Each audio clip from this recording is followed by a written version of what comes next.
Assalamualaikum warahmatullahi wabarakatuh. Perkenalkan, nama saya Nisa Aprilia dari kelas 2E dengan nomor induk mahasiswa 121-60143. Di video kali ini, saya akan memaparkan materi statistika inferensial mengenai uji McNemar. Baik, langsung saja kita masuk ke materinya.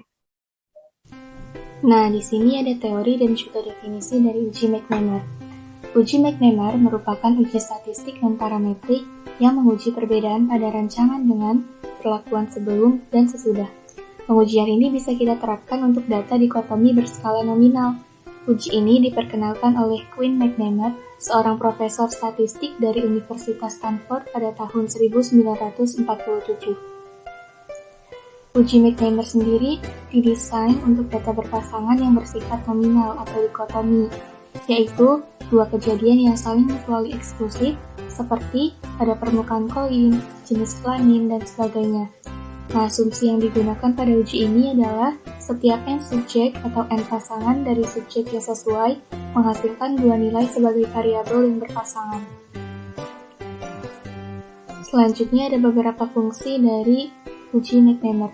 Yang pertama, yaitu untuk membandingkan distribusi dua variabel yang berhubungan atau membandingkan satu variabel pada dua kelompok sampel yang berhubungan. Yang kedua, umumnya menaksir perubahan sebelum dan sesudah atau pada situasi pengukuran berulang, di mana respon setiap subjek diukur dua kali kemudian dibandingkan. Dan yang terakhir yaitu untuk menguji efektivitas suatu treatment. Ada juga kelebihan dan kekurangan dari uji McNemar. Nah, untuk kelebihan dari uji McNemar adalah yang pertama, dapat diaplikasikan untuk pengujian non-parametrik dengan data nominal dan ordinal, yang biasanya sukar diolah dengan metode parametrik. Yang kedua, sederhana, mudah dimengerti, dan juga dapat dilakukan tanpa bantuan software. Nah, untuk kekurangan dari uji McNemar sendiri, yang pertama, hanya berfokus pada kondisi sebelum dan sesudah yang bersifat dependen. Dan yang kedua, yaitu tabel kontingensi yang digunakan harus berukuran 2x2. Nah, di sini sudah ada contoh tabel kontingensi yang berukuran 2x2.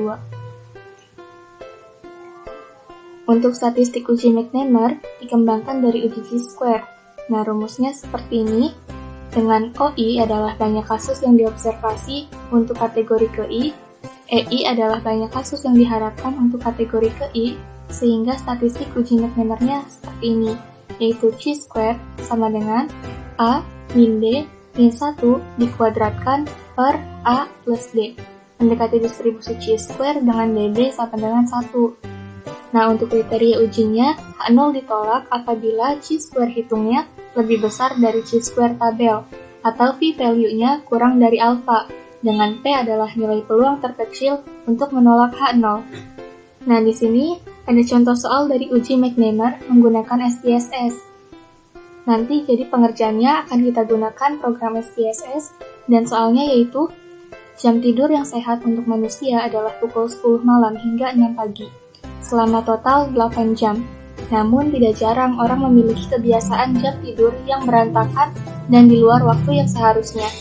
Seorang peneliti berpikir sosialisasi kesehatan dapat membantu mempengaruhi kebiasaan ini. Oleh karena itu, peneliti tersebut berencana untuk meneliti dampak sosialisasi kesehatan yang diberikan terhadap keteraturan jam tidur di suatu organisasi. Nah, berdasarkan data penelitian, kita dapatkan hasil sebagai berikut.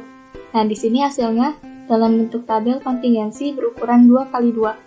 Bagian ini yaitu untuk sebelum dilakukannya sosialisasi, dan yang ini untuk setelah dilakukannya sosialisasi.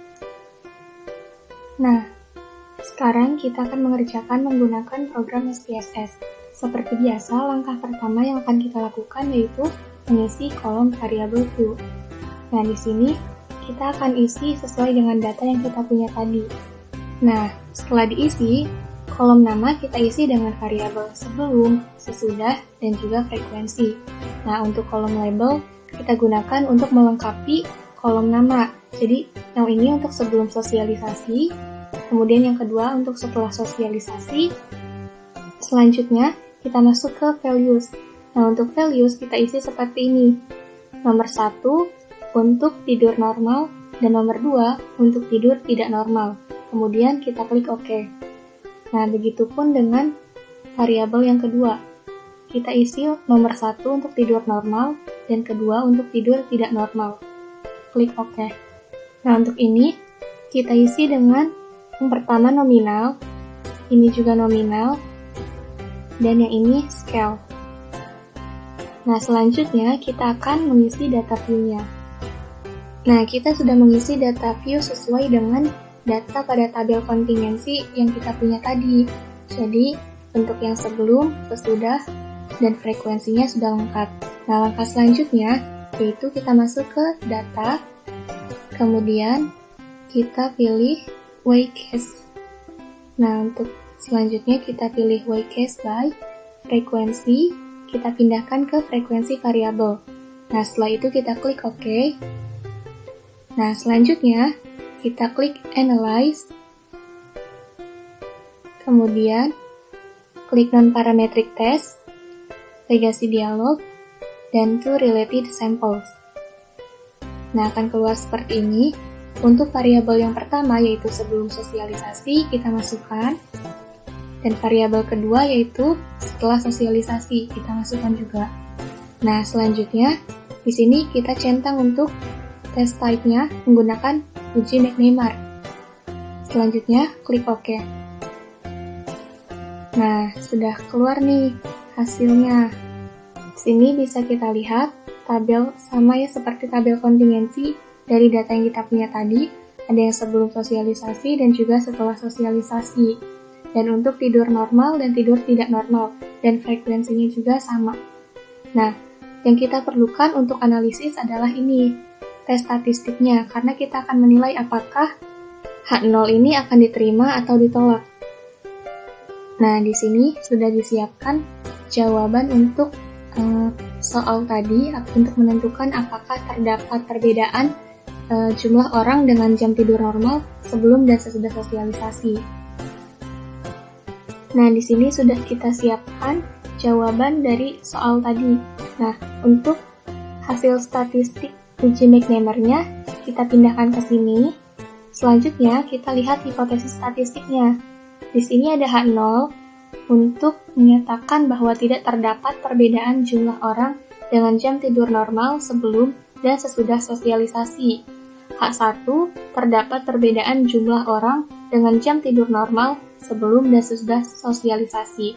Dan alfa-nya sebesar 5% atau 0,05. Nah, untuk statistik ujinya, kita menggunakan uji McNemar. Nah, kita lihat di tabel di sini, nilai signifikans dari uji McNemar-nya adalah 0,027. Nah, untuk selanjutnya kita masuk ke kriteria uji, di mana H0 ditolak jika signifikans atau p-value-nya kurang dari alfa, dan H0 diterima jika signifikans atau p-value-nya lebih dari alfa. Nah, di sini sudah kita analisis nih, bahwa 0,027 ternyata lebih kecil dari 0,05. Maka artinya H0 ditolak. Di sini, di kesimpulan, karena nilai signifikans atau p-value kurang dari alfa, yakni 0,027 kurang dari 0,05, maka H0 ditolak. Nah, artinya terdapat perbedaan antara jumlah orang dengan jam tidur normal sebelum dan sesudah sosialisasi. Atau dengan kata lain, pemberian sosialisasi memberikan pengaruh yang signifikan. Sekian pemaparan materi yang dapat saya sampaikan. Mohon maaf atas segala kekurangan. Wassalamualaikum warahmatullahi wabarakatuh.